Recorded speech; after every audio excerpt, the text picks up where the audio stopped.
Welcome to Perfection's Clutch Training Lab. I've got 3 examples of what are called pull-type clutches on the bench today. This first one was used on some Camaros, Firebirds, and the design like this was used on some Corvettes.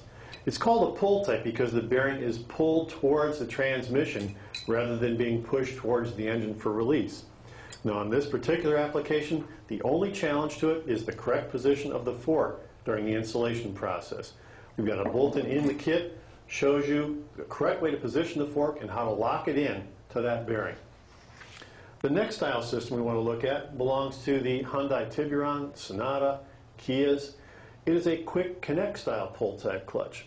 This bearing goes on the transmission first, then we install the transmission and use the fork to lock the bearing in. The only problem here, please do not install the bearing on the clutch cover while you're looking at the clutch.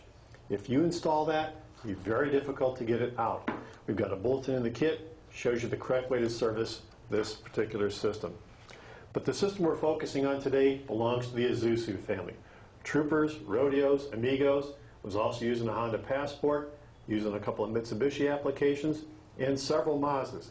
This is a quick connect, quick disconnect. And one of the big challenges to this is how to remove the transmission. You have to unlock the bearing from the retaining ring system prior to removing the transmission. You can't get your hands in there, so we're going to have to use a long screwdriver, and there's a hole in the bottom of the transaxle or transmission.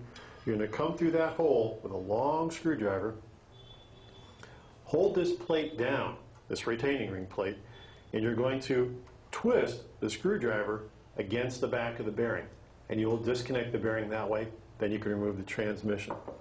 So we've got one of these out in the shop right now. Let's go out to the shop and we will service this quick connect, quick disconnect style system.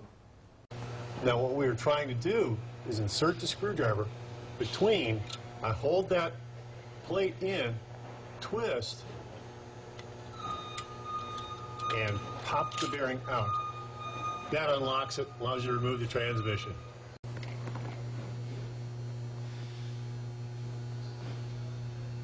Very carefully position the screwdriver between the front face of the bearing and the ring or washer or whatever you'd like to call it that holds the retaining ring on the clutch.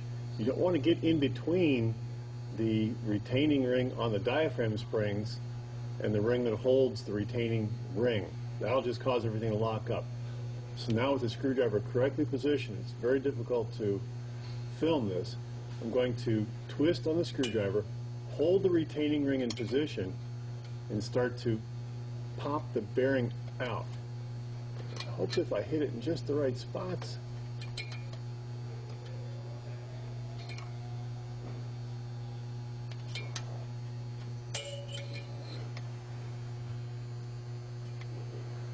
Now that I can move the fork like this, it is released. So I had to wedge it in there a couple of places, work it a couple of times, twist, and it popped out.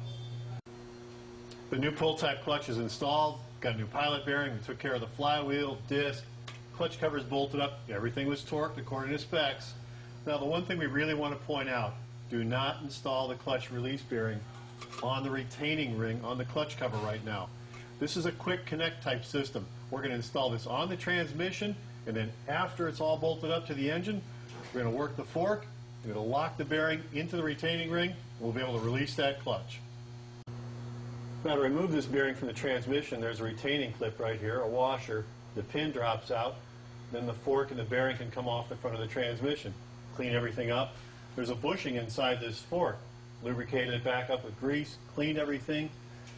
Put some grease underneath the bearing so it slides good and free and clear on that front bearing retainer. Clean up the input shaft spline, a little wire brush, a little solvent, get it good and clean. Also clean up the nose of the input shaft right here.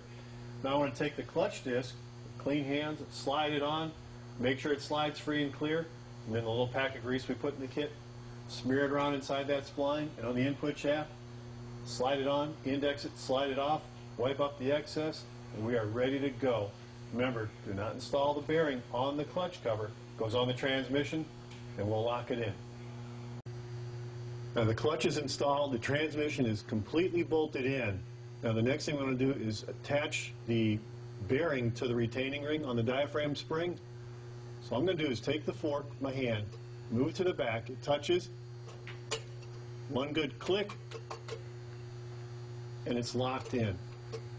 So the slave cylinder, later on, will come in from here and push against the fork for release. But it's locked in.